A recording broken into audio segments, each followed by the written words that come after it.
Là, on peut voir les rejets, la couleur de l'eau. Voilà. Mais même sans avoir un bonnet, on sent qu'il y a quand même des odeurs inadmissibles ici. On voit la végétation qui est toute noirâtre aussi. Pollution des cours d'eau, nuisances sonores et olfactives, trafic routier. Ce méthaniseur, Jean-Charles, agriculteur à la retraite, l'a d'abord soutenu. Aujourd'hui, il mine son quotidien.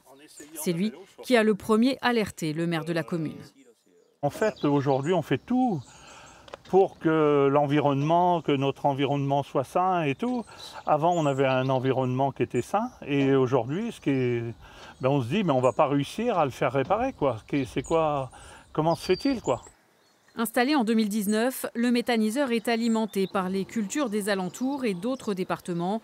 Depuis 2 ans, il a fait l'objet de plusieurs inspections et mises en demeure. La dernière, datée du mois de juin dernier, relevait encore des fuites et une pollution chronique du ruisseau. Les travaux menés par l'exploitant restent insuffisants selon le maire et les riverains. Il faut le fermer temporairement tant qu'il ne soit pas mis en conformité. Il faut absolument que tout soit mis en régularité et en conformité pour que l'unité de méthanisation fonctionne. Le méthaniseur s'est agrandi depuis la délivrance du premier permis de construire.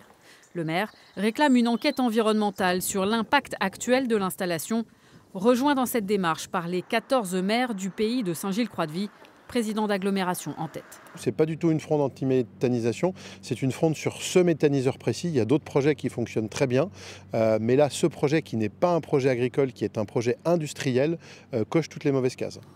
L'exploitant du méthaniseur n'a pas souhaité nous répondre. Selon la préfecture de Vendée, il est actuellement soumis à une amende journalière dans l'attente d'une mise en conformité.